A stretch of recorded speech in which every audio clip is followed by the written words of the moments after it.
Olá pessoal, bom dia a todos e a todas, bom dia a todos os polos que nos acompanham neste momento, bom dia alunos e alunas.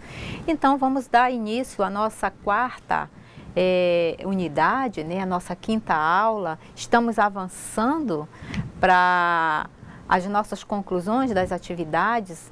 Então hoje eu convido vocês a retomarmos a nossa aula, né? Então hoje nós vamos estudar a educação na perspectiva crítica. De que forma seria essa educação na perspectiva crítica? Como que ela é estruturada? Como que ela é elaborada? O que nós temos hoje desses legados passados? O que contribuiu e que continua contribuindo nos nossos tempos atuais? Vamos lá? Então aqui nós temos alguns objetivos. O objetivo é que você, aluno, possa analisar as manifestações da visão crítica da sociedade na educação. Identificar as características tanto da visão reprodutora quanto da visão transformadora no processo educativo. E o terceiro tópico é conhecer as contribuições de Alois Althusser e Gramsci para a educação. Vamos lá verificar as contribuições desses autores? Então, nós vamos relembrar aqui um pouco sobre o materialismo. Então, vamos lá revisar, relembrar um pouco aqui esse histórico. Materialismo é considerado a ciência do marxismo. Nós trabalhamos em aulas anteriores a respeito do materialismo, que é uma forma de compreender a história na ótica marxista. Utilizando essa teoria, Marx analisou o processo histórico e permitiu a constituição da sociedade capitalista. Nessa análise, Marx destaca alguns aspectos centrais e nós vamos retomar e revisar esses aspectos. Vamos lá, o primeiro deles, com relação à visão do materialismo dialético. Nós temos aqui, o primeiro deles é o modo de produção, ou seja, como os homens se organizam para produzir os bens necessários à sobrevivência de determinadas sociedades. E o segundo, o outro aspecto, é a existência de classes sociais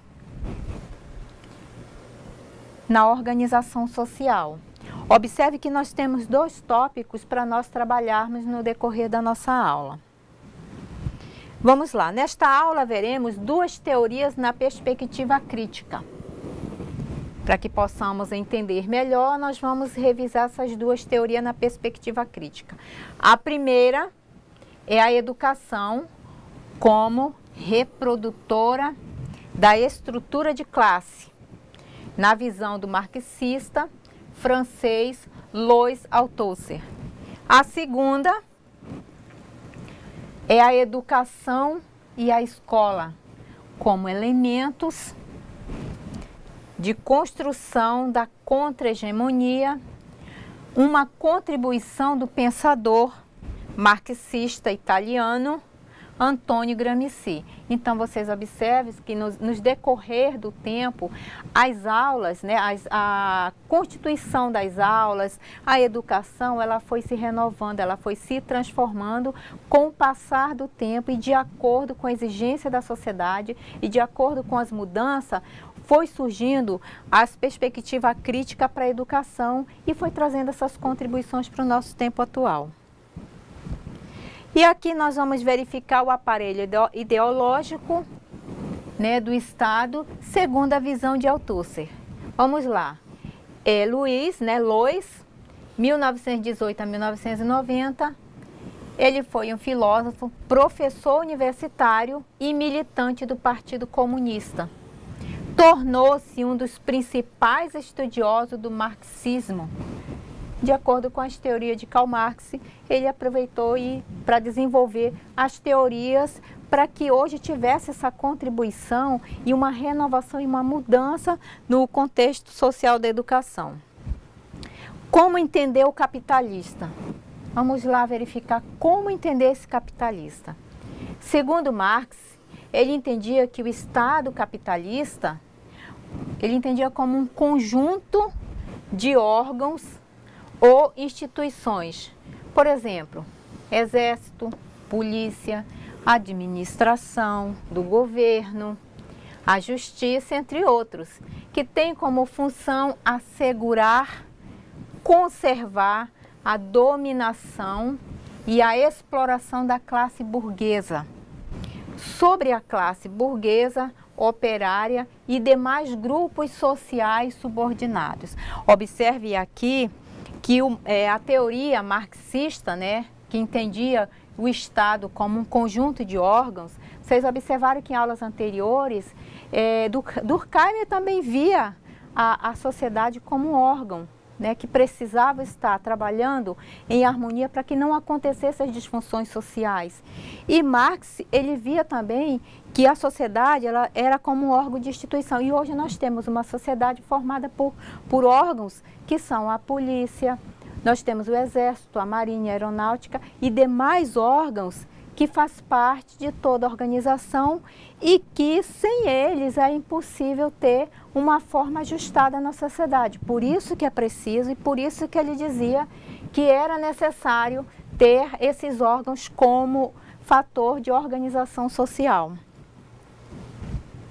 E aqui a burguesia é a classe proprietária. Vejam só aqui o que nós vamos observar a respeito da burguesia. Ela é dona dos meios de produção, ou seja, das terras, das fábricas, do comércio, dos bancos, da matéria-prima, das máquinas, das ferramentas de trabalho utilizadas na produção. Já os operários são os donos somente da sua força de trabalho, ou seja, a energia do ser humano aplicada na produção de bens. Então vocês observem aqui que a burguesia ela é dona de tudo. É através dela que está sendo desenvolvido toda a produção, né? E também as fábricas. E hoje vocês observem que tem nos grandes polos industriais, hoje nós temos as grandes fábricas, fábrica de eletrônicos, fábricas de eletrodomésticos, fábrica de carros também, e vocês observam que isso tudo já vem desse legado. E hoje existe toda uma estrutura, toda uma organização.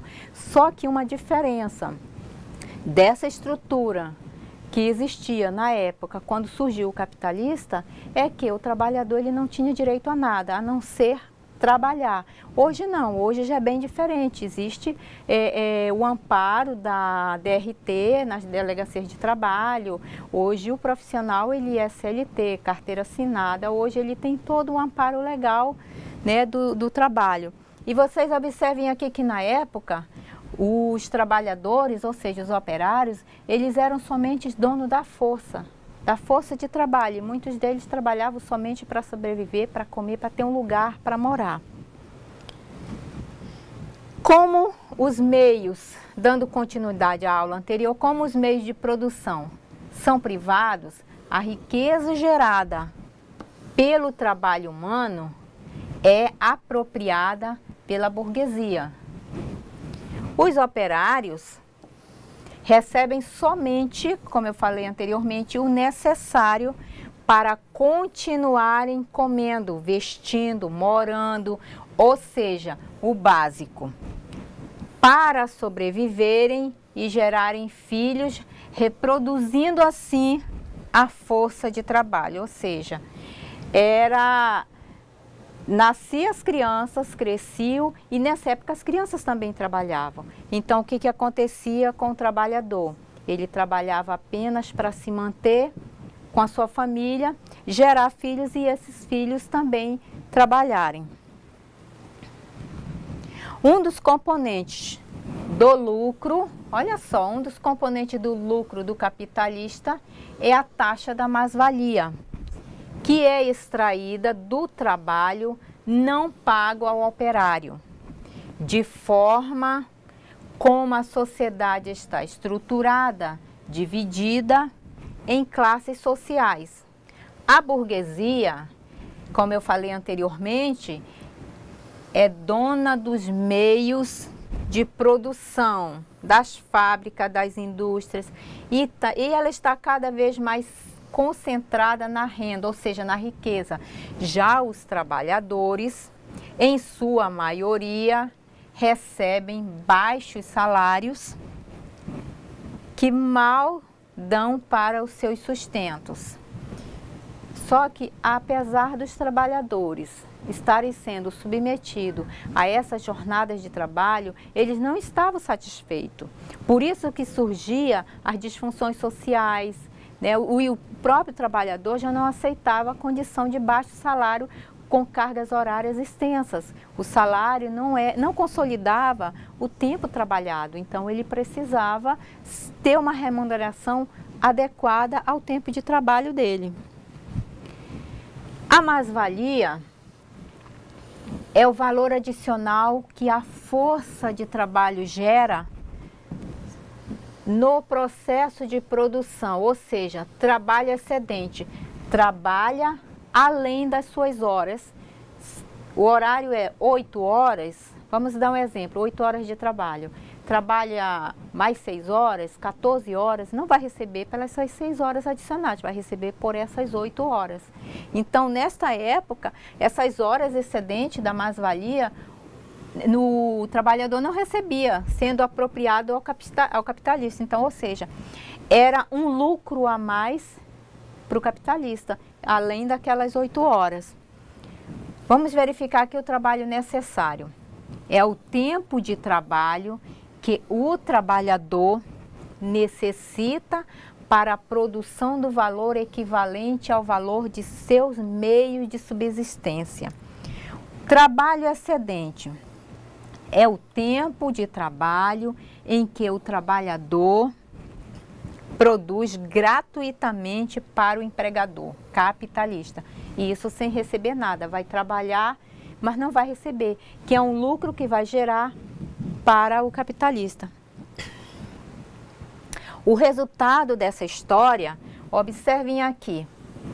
Deixa eu parar um pouco aqui para conversar com vocês. Vocês observaram horas extensas de trabalho, remuneração baixa que não era adequada, a condição social do trabalhador era muito baixa. Aí qual era o resultado? Aqui no resultado nós temos a miséria, a fome, o desemprego, a violência, grandes favelas, menores abandonados e toda a série de problemas sociais.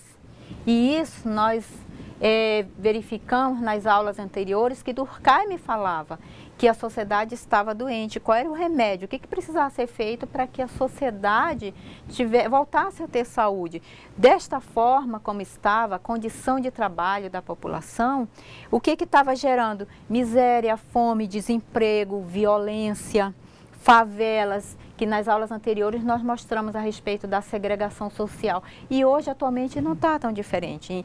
Em grandes metrópoles tem muita favela. E no meio de tanta favela, você observa que tem uma minoria, né, que é bem menor, que mora em grandes apartamentos, em casas, enquanto alguns ou muitos trabalhadores, eles dependem do salário e muitos deles só conseguem, o salário que recebe só dá para comer ou pagar um aluguel.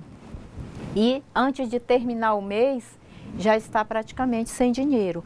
E aqui vocês observem que vivenciamos no dia a dia.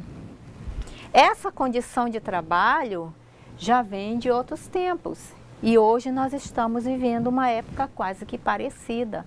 Hoje nós temos nas grandes cidades um índice de desemprego muito alto. Ainda tem muita gente fora da escola, muitas pessoas que precisam ser capacitadas. E você observa que a estrutura social, ela está precisando de ajuste. Existem sim as disfunções sociais aí espalhadas na sociedade. Mas você poderia se perguntar, se os trabalhadores são a maioria, por que eles se submetem à exploração e à dominação da minoria burguesa? Olha só, reflita nessa pergunta. Se a classe trabalhadora era maior, por que que elas não tentavam de alguma forma resolver a situação e reduzir essa exploração? Já que a burguesia dependia da força desses trabalhadores, que eram a maioria, por que não tentar de alguma forma resolver? Por que eles não se revoltavam contra essa situação? Veja bem, a burguesia utiliza o Estado para assegurar a dominação.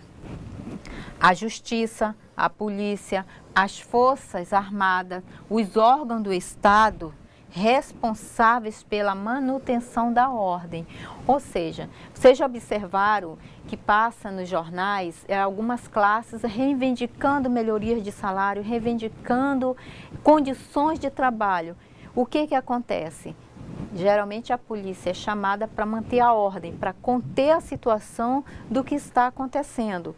Então, até para fazer uma greve, para reivindicar condições salariais, a classe trabalhadora precisa se ajustar e se organizar, para que não corra o risco de perder seus direitos e ainda corre o risco de ser preso por conta de desacato até a autoridade. Quando há ocupação de terra, observe que isso aqui é bem recente, quando há ocupação de terra por trabalhadores rurais, querendo um pedaço de terra para plantar e produzir, ou de fábricas por operários reivindicando melhores salários e condições de vida, a justiça é implacável e manda cumprir a lei, ou seja, restituir a propriedade dos seus donos à burguesia. E vocês sabem que isso tem acontecido. Vocês sabem que em vários lugares aqui do nosso Brasil sempre tem aquela situação de posse de terra, devolver a terra invadida, aí o dono ganha na justiça e aí acaba aquelas pessoas tendo que sair. Em muitos casos, eu já presenciei, vem a ordem da justiça para demolir as residências que já foram construídas, né? Então, vocês observem que a justiça é implacável nessa situação. As forças repressivas do Estado devem ser chamadas somente em casos extremos, quando a força do convencimento falha. Daí a importância da dominação ideológica da burguesia. Então você observa que muitas das vezes o próprio trabalhador ele acaba sendo manipulado e como nós estamos verificando aqui, que as forças repressivas do Estado, elas só devem ser chamadas em casos extremos, ou seja, quando a força do convencimento não resolve, ou seja, chega o oficial de justiça e conversa e tenta resolver a situação, pedir para desocupar a terra e não sai, e vem a justiça e quando vem é implacável com o uso de força. A definição de ideologia. Vamos verificar o que é ideologia. Ideologia é um conjunto de ideias ou pensamentos de uma pessoa, de um grupo, de indivíduos. A ideologia pode estar ligada às ações políticas, econômicas e sociais. O conceito de ideologia foi muito trabalhado pelos filósofos alemães, Karl Marx, que ligava a ideologia aos sistemas teóricos, políticos, morais e sociais, criados pela classe social dominante. De acordo com Marx, a ideologia de classe dominante tinha como objetivo manter os mais ricos no controle da sociedade. Vocês lembram nas nossas primeiras aulas que nós falamos que a burguesia ia ganhando espaço, ganhando força por conta da Revolução Industrial E aí surge uma outra sociedade, ou seja, existia um grupo que não aceitava que um representasse na votação, então tinha que ser todos.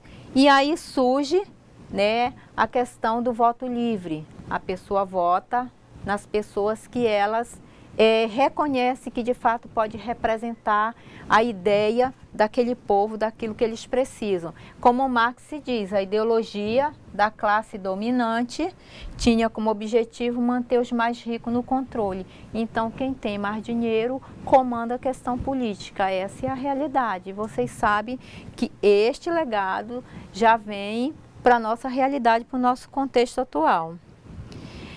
A ideologia é uma falsa crença. Segundo Marx, Marx se entendia como uma falsa consciência das relações de domínio entre as classes. A burguesia utiliza a ideologia burguesa para impedir a classe trabalhadora, que a classe trabalhadora entenda como se dá a relação de exploração que ela é submetida no capitalismo. Então, vocês observem que existe todo um ponto de partida para que exista uma dominação, para que exista dentro dessa relação aqui, ó, de consciência que ele falava, que era uma falsa consciência das relações de domínio entre as classes, né, que a burguesia utilizava para impedir que as classes trabalhadoras entendessem como se dessa relação de exploração. O povo estava ficando alienado, as pessoas não estavam conseguindo entender de fato o que estava acontecendo no meio de toda essa turbulência de mudança social, empregos, e estava ocorrendo as disfunções sociais mesmo. A força repressiva, observem aqui, ó, força repressiva do Estado deve ser chamadas somente em casos extremos, como nós falamos anteriormente, quando a força do convencimento falha. Daí a importância da dominação ideológica. Então é preciso que se entenda que as forças da polícia só pode ser chamada em caso que de fato não dá para resolver com um diálogo simples. Então é preciso vir a outra força repressiva. A ideologia e o trabalho. Vamos lá verificar. Assim, por meio da ideologia, a burguesia esconde verdadeiros mecanismos que ela utiliza, por exemplo, para obter lucro. Como que ela faz para obter lucro? Vamos verificar? Diz que quem trabalha obtém sucesso, né? É uma forma de convencer o trabalhador. Trabalha muito para você ter sucesso e ascensão social. Vejam só, e obter sucesso na vida. Mas a maioria das pessoas trabalha e não sai do lugar por causa da condição salarial.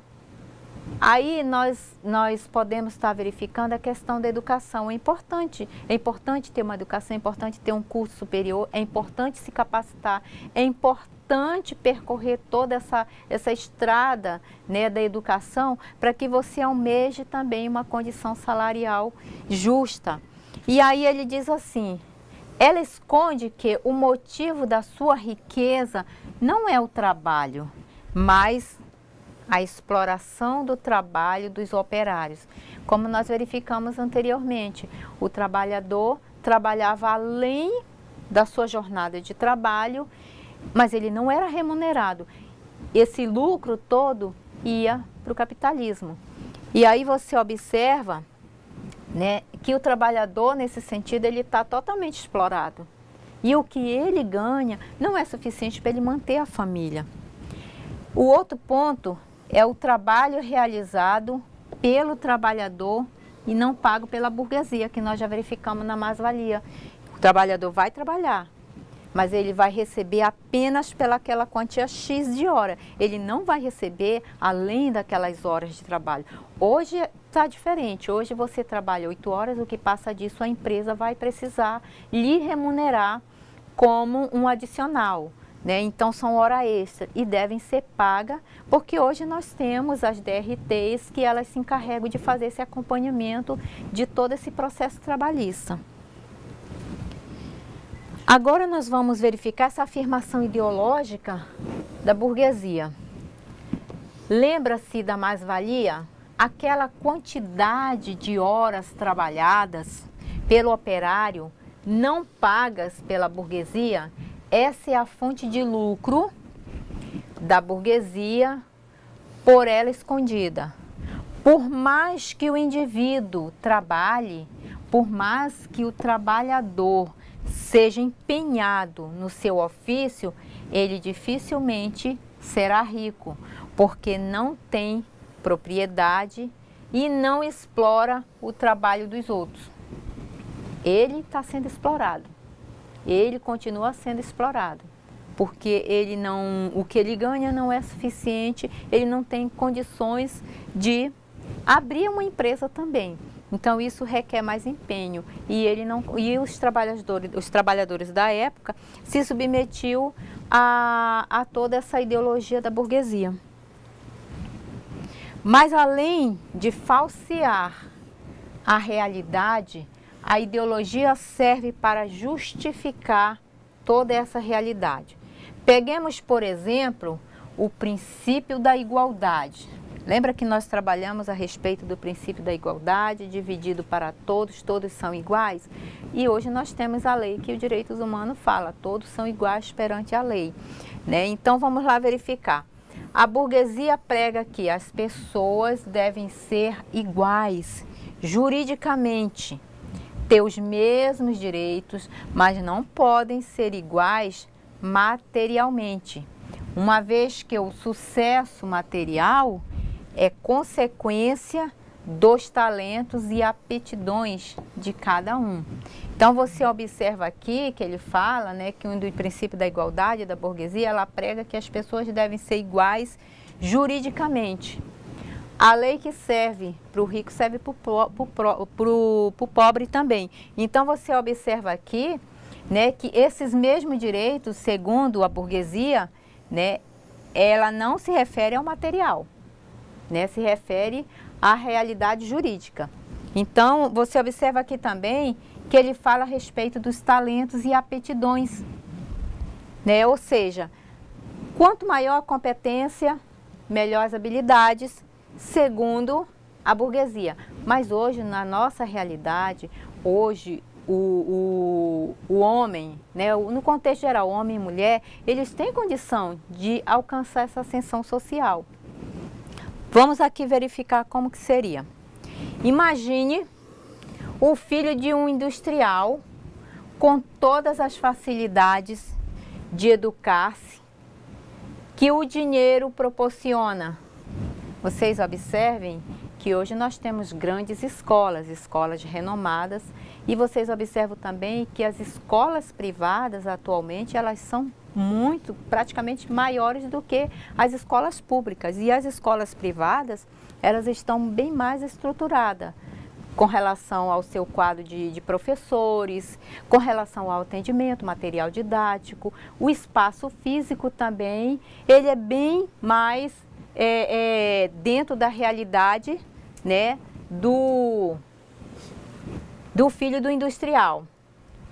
Os dois, o filho do operário e do industrial, disputam uma vaga num curso concorrido, por exemplo, engenharia, medicina, direito, computação, de uma universidade. Vamos verificar de uma universidade federal. Observem aqui que essa disputa, ela não é justa. Vamos observar o nosso contexto atual. Quem está estudando em escola particular e quem está estudando em escola pública. É claro que existe exceção, tem exceção, não vou dizer que é a regra, mas existe exceção. Então você observa quem vai passar, né, numa universidade federal. Praticamente aquele que estudou em escola privada, né? Mas tem exceção, com certeza tem exceção. Aí aqui diz assim, é óbvio que o filho do industrial tem mais possibilidades para passar, porque teve melhores condições de desenvolvimento em seus talentos. Aí você pode estar observando o filho do industrial. Ele tem uma ótima moradia, ele tem uma condição social melhor, ele tem uma outra vivência social diferente do operário, do filho do operário. Né? Além de... Hoje na nossa realidade também está assim, a pessoa trabalha o dia todo e à noite vai para a aula, diferente do filho do industrial. Né? Que em muitos casos eles não trabalham, mas têm condição de estudar. Né? Então, hoje na nossa realidade está assim, se você for fazer um paralelo de escola particular e escola pública nos vestibulares, vocês vão observar que a maioria que passa são pessoas que estão numa classe social mais favorável. São poucos filhos dos trabalhadores, conforme eu estava falando agora há pouco para vocês, que conseguem superar todas essas dificuldades e atingir aquele curso em destaque social. De fato, são poucos, porque a realidade é outra. O filho do trabalhador, ele vai precisar trabalhar muito durante o dia para estudar à noite. E são piores que os filhos da burguesia? Essa é a pergunta. O filho do operário é pior do que o filho da burguesia? Claro que não. O que os diferencia numa sociedade de classe é a competição entre ricos e pobres. É injusta. Isso é o que diferencia, eles são iguais. Lembra que fala sobre a lei, que a burguesia dizia que todos são iguais juridicamente? De fato, somos iguais juridicamente, mas materialmente existe uma vasta diferença com relação a essa realidade. O aparelho ideológico, segundo Althusser, ele diz o seguinte, são instituições encarregadas de divulgar a ideologia dominante, os valores da burguesia. Assim, temos o aparelho ideológico. Vamos verificar aqui. O aparelho ideológico religioso que compreende as diversas igrejas. O escolar, a família, o político, que abarca os diferentes partidos, sindical, o da informação, representado pelas emissoras, televisão, rádio, jornal e outros meios de comunicação. Então, vocês observem aqui que existem vários aparelhos ideológicos, o cultural, o jurídico, suas leis e suas cadeias. Observem aqui que existe uma infinidade de aparelho ideológico aqui, até porque quando ele fala de igreja também, de fato, hoje nós temos muitas igrejas, tem várias denominações cultuando. O aparelho ideológico do Estado, olha como é que ele pergunta aqui, mas como se dá o aparelho ideológico do Estado? Vamos verificar? Autor se diz o seguinte, com o desenvolvimento do capitalismo, houve a necessidade de diversificação e qualificação da força de trabalho. Por exemplo, você já notou como várias profissões surgiram nas últimas décadas? Reflita nessa pergunta, nas últimas décadas e nos tempos atuais. Quantas profissões surgiram? Né? Quantas coisas precisou ser modificada? E que algumas mais antigas foram divididas em diversas especialidades. Já não temos mais o médico, surgiram o ginecologista, o pediatra, o cardiologista, o ortopedista, homeopata, o geriatra. Outras profissões quase desapareceram. Então, vocês observem que cada um dentro das suas especificidades. Por isso que hoje existe uma vasta infinidade de profissionais na saúde, na educação. Hoje nós temos o professor de educação infantil, o professor de Fundamental 2 e médio, o professor universitário, e isso foi modificando, foi surgindo as várias profissões. O papel da instituição formadoras e qualificadoras da classe trabalhadora. Em particular, das escolas e o de treinar o indivíduo para seu papel na produção, adestramento para que aceite as regras da sociedade, as regras da sociedade capitalista. Ao mesmo tempo, vamos verificar aqui que ao mesmo tempo, aqueles que têm a função de dominação no processo produtivo também devem ser formados para esta finalidade.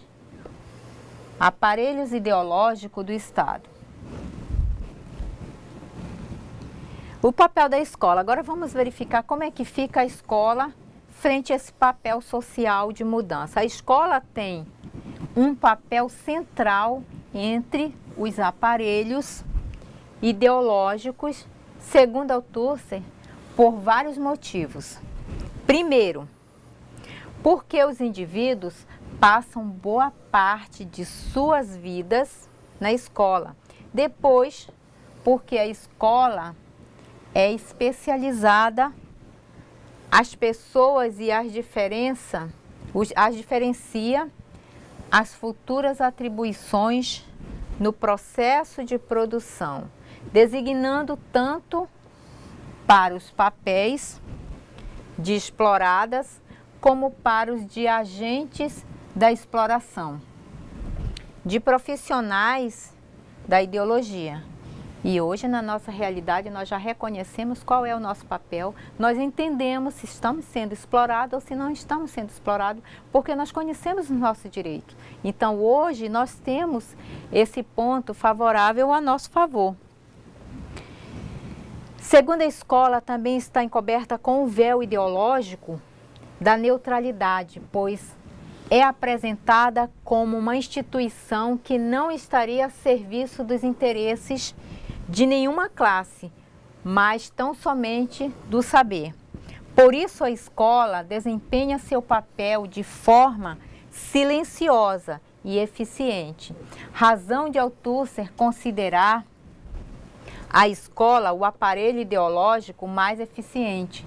A escola, em hipótese alguma, ela pode estar se envolvendo em ações que atire do seu processo do qual ela objetiva. O objetivo da escola é ensinar, é transformar, é gerar conhecimento. E o espaço da contra-ideologia. Antônio Gramsci, ele fala o seguinte, 1891-1937, um dos maiores pensadores, Antônio Gramsci, do marxismo, ele diz o seguinte, ele é natural da Sardenha, mudou-se ainda jovem para Turim, região industrial desse país. Em 1921, ajudou a fundar o Partido Comunista Italiano. A partir da infraestrutura, forma-se a superestrutura da sociedade, ou seja, o Estado e a consciência social, que são seus andares superiores. Observem aqui como é que está estruturado aqui a consciência social, o Estado. Observem a base aqui, que precisa estar sempre ajustada. A base são a infraestrutura e a economia. E a superestrutura, ela se direciona ao Estado social e consciência.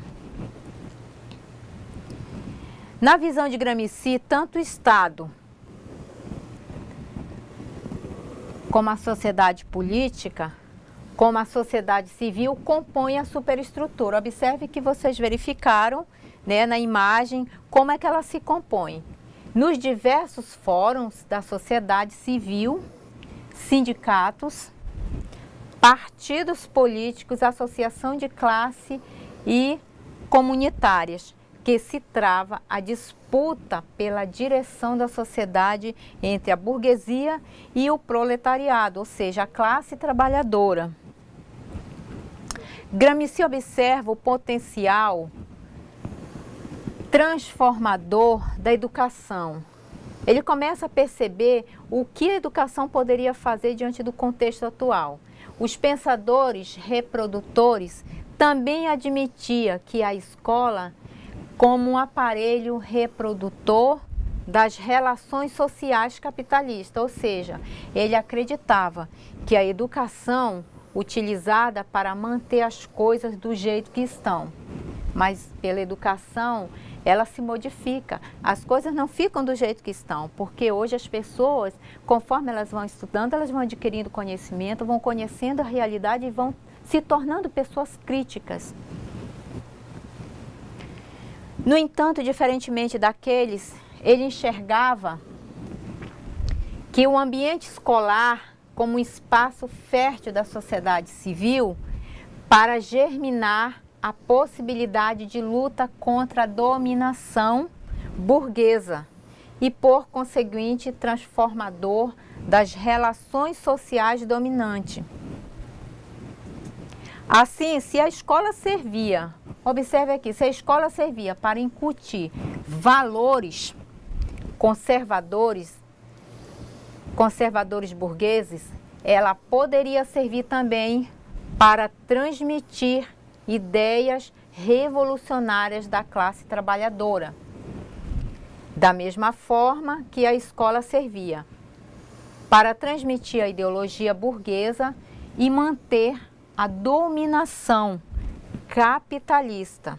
Ela poderia também servir para difundir a ideologia de classe trabalhadora e ser espaço de luta contra a exploração. Ou seja, a escola estaria desenvolvendo conhecimento para que as pessoas pudessem entender o que estava acontecendo e elas também lutassem pelos seus direitos. Para Gramsci, a dominação burguesa sobre o proletariado se dá em diversas instâncias. Vamos lá. A primeira delas é a econômica e se materializa na exploração do capital burguês sobre o trabalho operário. A garantia da dominação econômica é assegurada pelo Estado em duas dimensões, repressiva e ideológica. Gramsci afirma também que cada grupo social, nascendo no terreno originário de uma função essencial no mundo da produção econômica, cria para si, ao mesmo tempo, um modo orgânico ou mais camadas de intelectuais que lhe dão homogeneidade e consciência da própria função, não apenas no campo econômico, mas também no social e político.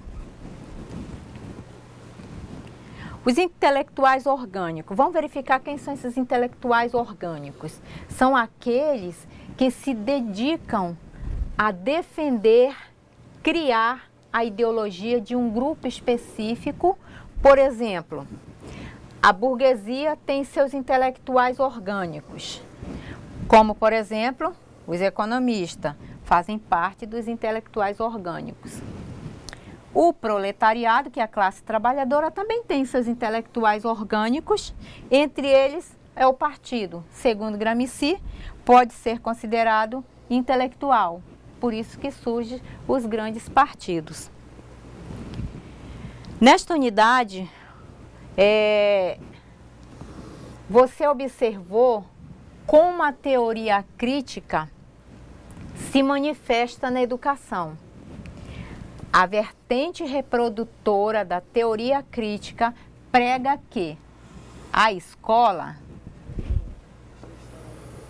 é um aparelho ideológico do Estado e cumpre a função de inculcar nos educandos o pensamento hegemônico, sem a possibilidade de construção de uma contra-hegemonia, por meio de intelectuais orgânicos da classe trabalhadora.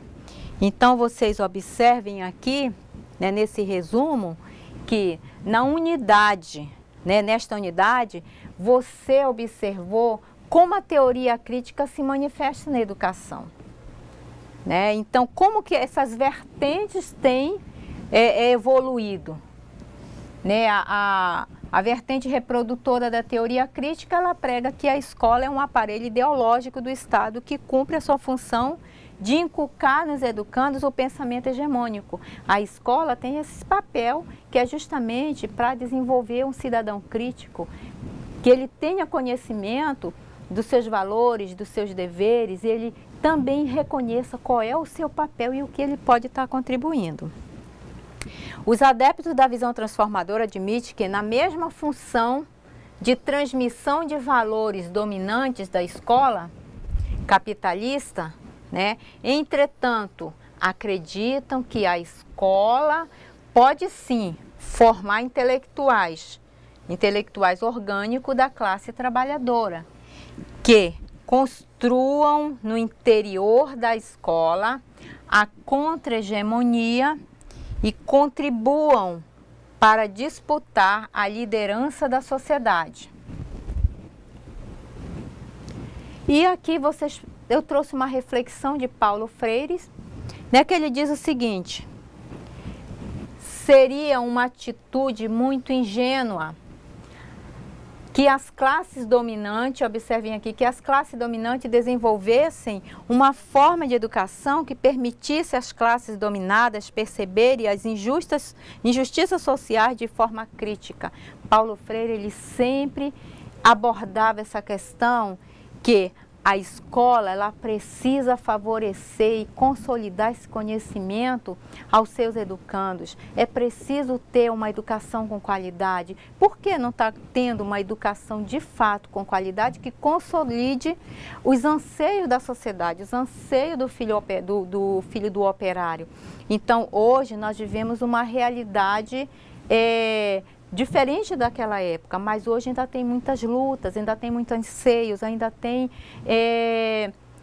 a população em si, o operário ainda tem muita necessidade de moradia, uma boa educação, uma saúde, e é preciso que isso aconteça dentro desse contexto social. Nós vimos na aula anterior que tem os nossos representantes que eles precisam trabalhar ao nosso favor e não interesse próprio.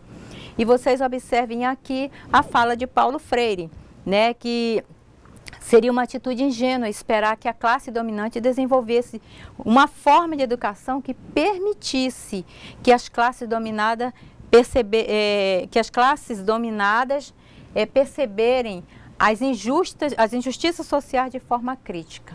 Então aqui nós encerramos a nossa aula, né, nossa quarta unidade. E eu quero aqui agradecer a participação de vocês, o acompanhamento de vocês. Eu peço que vocês enviem para o fórum, para o memorial, suas dúvidas, seus questionamentos, aponte as suas dúvidas para que nós possamos estar sanando todas essas dúvidas que surgirem. Entre no fórum, deixe seus comentários, vamos estar interagindo também. E eu aguardo vocês logo mais na resposta das atividades que vocês vão estar agora há pouco estudando. E até daqui a pouco. Um bom dia para vocês.